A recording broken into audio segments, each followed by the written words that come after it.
네, 안녕하세요, 성도 여러분. 오늘 명절을 낀 주일 시간이 되었습니다. 네, 반갑습니다. 정찬수 목사입니다. 명절 연휴 잘 보내고 계신가요? 오늘 주일 아침이 명절에 끼어서 한결 또 내일까지 임시 공휴일이 되어서 여유로운 주일이 되었는데요. 오늘 주시는 말씀은 계속되어지는 마가복음 14장, 우리 1절부터 11절까지 보겠습니다. 이틀이 지나면 유월절과 무교절이라 대제사장들과 서기관들이 예수를 흉계로 잡아 죽일 방도를 구하며 이르되 밀란이 날까 하노니 명절에는 하지 말자 하더라. 예수께서 베다니 나병 환자 시몬의 집에서 식사하실 때에 한 여자가 매우 값진 향유 곧 순전한 나드 한 옥합을 가지고 와서 그 옥합을 깨뜨려 예수의 머리에 부으니 어떤 사람들이 화를 내어 서로 말하되 어찌하여 이 향유를 허비하는가? 이 향유를 300데나리온 이상에 팔아 가난한 자들에게 줄 수 있었겠도다 하며 그 여자를 책망하는지라. 예수께서 이르시되 가만두라. 너희가 어찌하여 그를 괴롭게 하느냐? 그가 내게 좋은 일을 하였느니라. 가난한 자들은 항상 너희와 함께 있으니 아무 때라도 원하는 대로 도울 수 있거니와 나는 너희와 항상 함께 있지 아니하리라. 그는 힘을 다하여 내 몸에 향유를 부어 내 장례를 미리 준비하였느니라. 내가 진실로 너희에게 이르노니 온 천하에 어디서든지 복음이 전파되는 곳에는 이 여자가 행한 일도 말하여 그를 기억하리라 하시니라. 12 중에 하나인 가룟 유다가 예수를 넘겨주려고 대제사장들에게 가매 그들이 듣고 기뻐하여 돈을 주기로 약속하니 유다가 예수를 어떻게 넘겨줄까 하고 그 기회를 찾더라. 아멘. 저는 오늘 주신 말씀을 가지고 우리 설 명절이 낀 2월의 두 번째 주일 어떻게 기억되길 원하십니까? 어떻게 기억되길 원하십니까? 라는 제목으로 하나님의 말씀을 증거하도록 하겠습니다. 우리 마가복음 14장 1절부터 11절까지의 내용은 이제 예수님께서 본격적으로 고난받으시기 바로 직전의 시간과 연결되어집니다. 예수님께서는 실제로 6월절 절기 가운데서 목요일 저녁 시간에 체포가 되셔서 금요일까지 그 목요일의 그 깊은 밤과 금요일 새벽 시간을 이용해서 불법적인 재판을 받으시고 이제 넘겨주시기 바로 이틀 지나면이라고 되어 있으니까 1절에 화요일쯤으로 예상이 됩니다. 화요일쯤이 되는 그날에 대제사장들, 서기관들이 예수님을 잡으려고 죽일 방도를 흉계로 꾸미고 있었습니다. 자, 이게 어느 정도까지 흉계였냐 하면은 2절에 설명이 나오지요. 정치적 사태와 종교적 사태를 만들어낼 만한 흉계였기 때문에 어떻게 해요? 합법적인 상황에서는 이 예수님을 죽일 수 있는 재판의 회부가 될 수가 없으니까 불법적인 재판을 할 수밖에 없었죠. 첫째는 정치적 사태로서 밀란 발생의 위험이라는 정치적 사태로 로마로부터 파견된 빌라도 총독으로부터 시작하여 헤롯 왕이라든지 이런 사람들에게 있어 정치적 생명에 문제가 생길 만한 그런 밀란의 발생 요지, 정치적 문제점. 또 하나는 명절에는 하지 말자. 이건 종교적 사태입니다. 대제사장들과 바리새인들, 사두개인들이 이 부분에 대하여 찬반이 갈리는 그런 부류가 있었습니다. 그로 인해서 정치적인 문제와 종교적인 문제가 전 이스라엘의 파급 효과가 워낙 크기 때문에 잡아 죽일 흉계를 꾸민 거죠. 그래서 목요일 밤에 불법적으로 체포되신 예수님께서 목요일 밤과 말씀드린 대로 금요일 새벽 시간을 이용하여 그 불법적 재판을 넘겨지셨고 그로 인하여 금요일 오전 9시에 십자가에 달리셨다가 오후 3시에 숨을 거두시는 그런 긴박한 시간들이 지금 펼쳐질 준비가 돼 있는 내용입니다. 여기서 우리는 두 부류를 만나게 되는데요. 한 부류는 누구냐 하면은 매우 값진 향유를 깨뜨린 한 여자가 나오고 또 하나는 예수님을 팔아넘긴 12 제자 중에 가장 머리가 명석했던 가룟 유다입니다. 자, 이 두 부류의 모습을 보면서 우리는 과연 가룟 유다 부류에 들어가는지 아니면 순전한 나드 향유 옥합을 깨뜨린 한 여인 쪽에 가까운지 우리의 모습 속에 우리가 주님의 몸된 성전의 모습으로서 세상에 살아갈 때 과연 우리는 어떤 모습으로 기억되기를 원하시는지 우리의 삶을 돌아보는 귀한 말씀이 되겠습니다. 첫 번째는요, 예수님의 죽으심을 준비하면서 교회를 세우는 한 여인 같은, 향유 옥합을 깨뜨린 여인 같은 사람으로 기억되길 원하시는지, 아니면 예수님의 흔적조차 지음으로써 교회를 무너뜨리는 가룟 유다와 같은 나름대로 머리 좋은 그런 사람으로 기억되기를 원하시는지 여러분에게 그 답을 넘겨드립니다.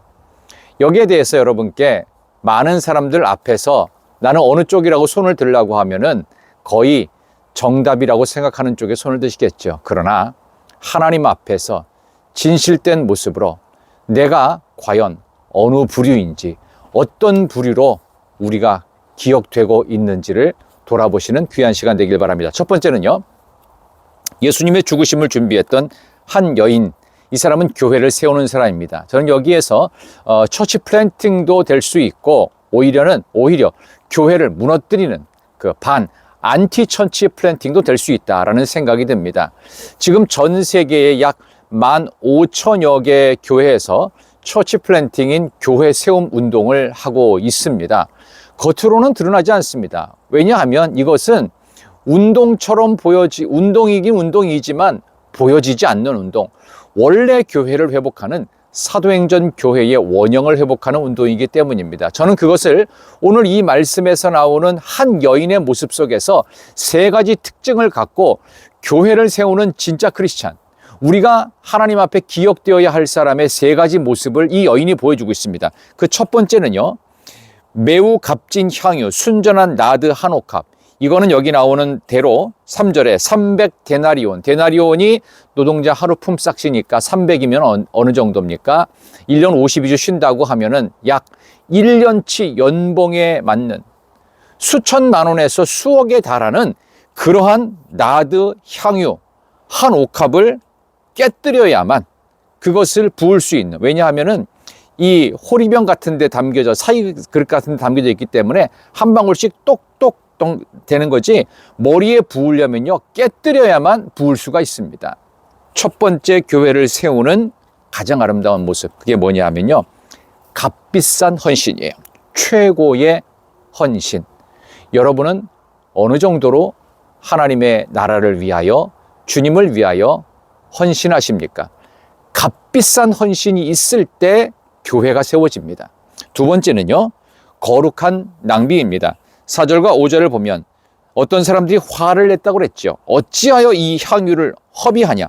300데나리온 이상에 팔아 가난한 자들에게 줄 수 있었겠도다 라고 할 만큼 하나님의 거룩함을 위하여, 교회의 거룩성을 위하며 이 땅 가운데 하나님의 나라 세우기를 위하면서 거룩한 헌신이 있는지. 첫 번째는 값비싼 헌신입니다. 두 번째는 거룩한 낭비입니다. 세상이 화를 내고 책망해도 아니야.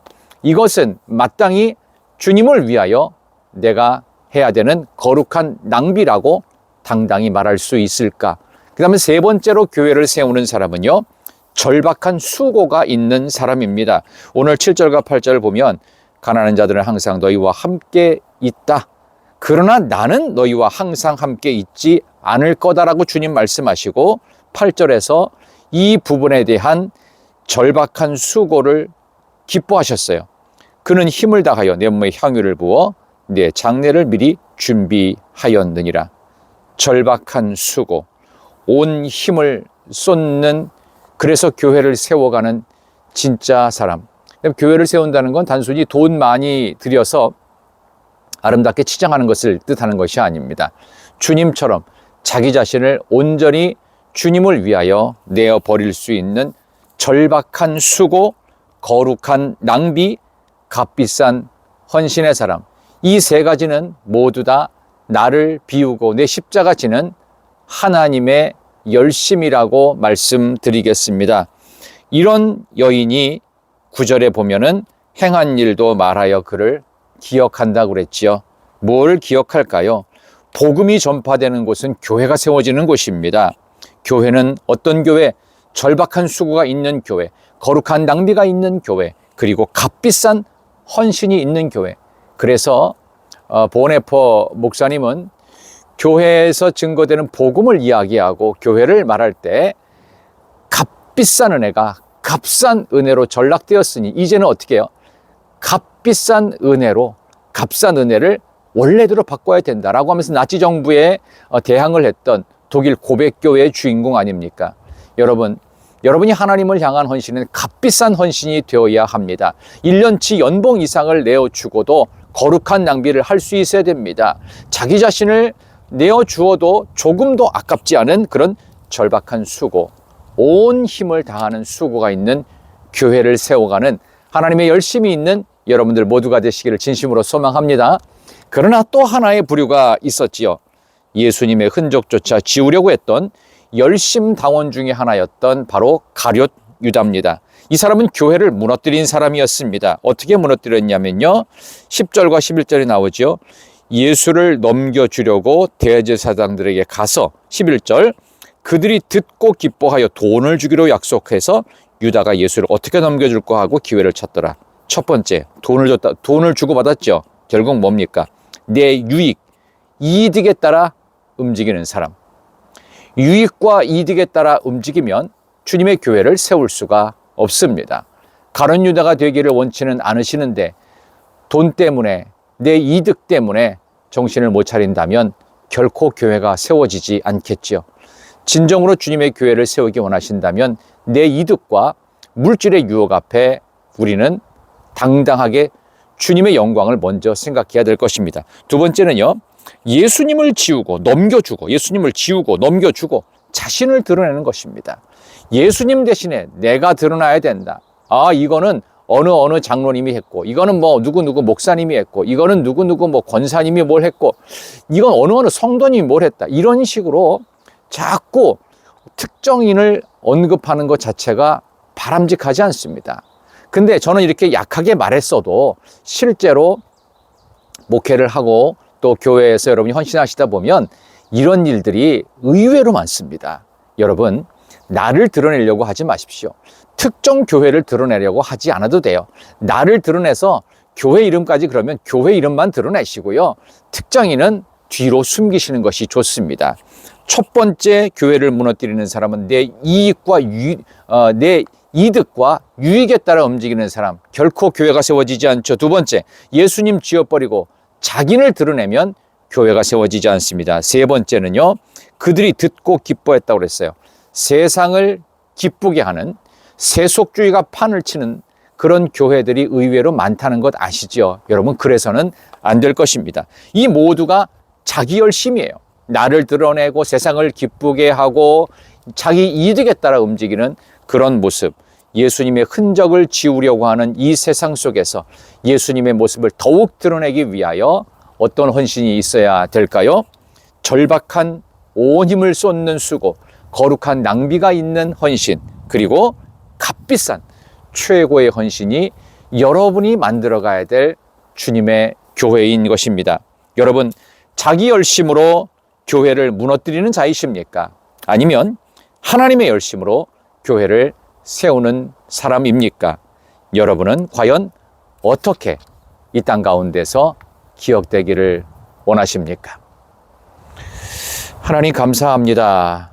주신 말씀을 기억하며 우리가 소속되어 있는 교회, 또 우리 자신이 세상 속에 교회로 우뚝 서 있는데 우리는 과연 어떤 교회의 모습으로 기억되기를 원하는지 우리 자신을 돌아보며 주님께서 기뻐하시는 진정한 주님의 교회를 세워가는 하나님의 백성들, 우리 모두가 되게 하여 주시기를, 이제 명절이 맞춰지고 새롭게 또 한 주간을 시작하는 귀한 일상 속에서도 주님이 기뻐하시는 교회를 세워가는 진정한 하나님의 백성들 되게 하여 주시기를, 그리하여 하나님의 나라를 세워가는, 나를 부인하고 내 십자가를 지는 진짜 예수님 믿는 사람이라는 칭찬이 있는 우리 모두가 되게 해주시기를 예수님의 이름으로 간절히 기도드리옵나이다. 아멘. 사랑합니다. 축복합니다. 저는 임시 공휴일인 명절의 끝날인 내일 아침에 계속되어지는 마가복음 14장 두 번째 단락을 갖고 여러분을 찾아뵙겠습니다. 안녕히 계세요. 명절 잘 보내세요.